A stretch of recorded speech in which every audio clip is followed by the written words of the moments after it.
کبھی کبھی مجھے بھی بےزتی محسوس ہوتی ہے. وہ ابھی 2-3 دن پہلے ایسی مجھے بےزتی کیسے محسوس ہوئی, بےزتی ایسے مجھے محسوس ہوئی کہ کچھ لوگ, بڑے لوگ آئے, وہ مجھ سے مشورہ لے رہے تھے, میں بھی مشورہ دے رہا تھا. میرا بھانجا بیچ بیچ میں یہ بیٹھا ہوا ہے نا, یہ کہہ رہا تھا نہیں ایسا نہیں ہونا چاہیے, ایسا نہیں ہونا چاہیے, ایسا. تو مجھے اپنی بےزتی باقاعدہ فیل ہوئی. میں نے پھر بعد میں اس کو بولا, میں نے کہا تم سے کوئی مشورہ لینا تو دو,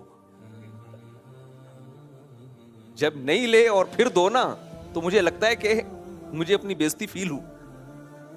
تو خیر اس کو پھر میں نے سمجھا دیا کہ جب دو بڑے بات کر رہے ہو نا تو بیچ میں بچے بولتے نہیں ہیں, بولتے ہیں تو سائڈ پہ لے جا کے, ایسا نہیں کہ مشورہ مت دو, اکیلے میں لے جا کے وہاں مشورہ دو کہ بھئی ایسے نہیں ایسے ہے.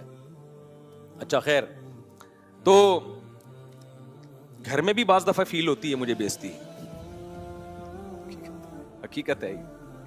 بےزتی ایسی چیز ہے, یہ اسی کو فیل ہوتی ہے جس کی کچھ تھوڑی سی عزت ہو. دنیا میں ایک عظیم انسان ایسا ہے جس کو اپنی بے عزتی فیل نہیں ہوتی, وہ ہے جہلم میں.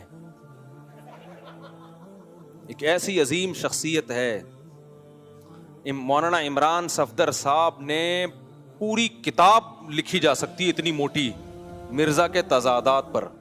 ادھر کیا کہہ رہا ہے, ادھر کیا کہہ رہا ہے, ادھر کچھ کہہ رہا ہے, ادھر کچھ کہہ رہا ہے.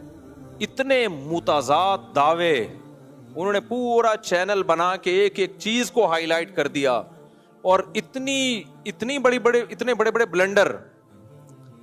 جہلم بلا رہے ہو نہیں آ سکتے, ہم ہو کے آ گئے, بےزتی فیل نہیں ہوئی.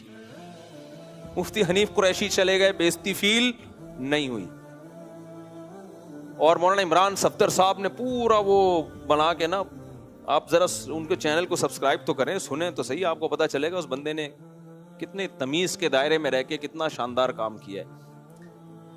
تو دنیا میں ایک شخص ایسا ہے جس کو بےزتی فیل نہیں ہوتی, کیونکہ میں ہوتا نا, میں شرم سے ڈوب کے مر چکا ہوتا, میں چینل اڑا دیتا خود ہی. بھائی میرے اتنا غلطیاں ہم سے بھی ہوتی ہیں, لیکن یہ تھوڑی کہ یار غلطی, پھر تو آپ غلطیاں زیادہ ہیں, آپ صحیح بات کم کر رہے ہو.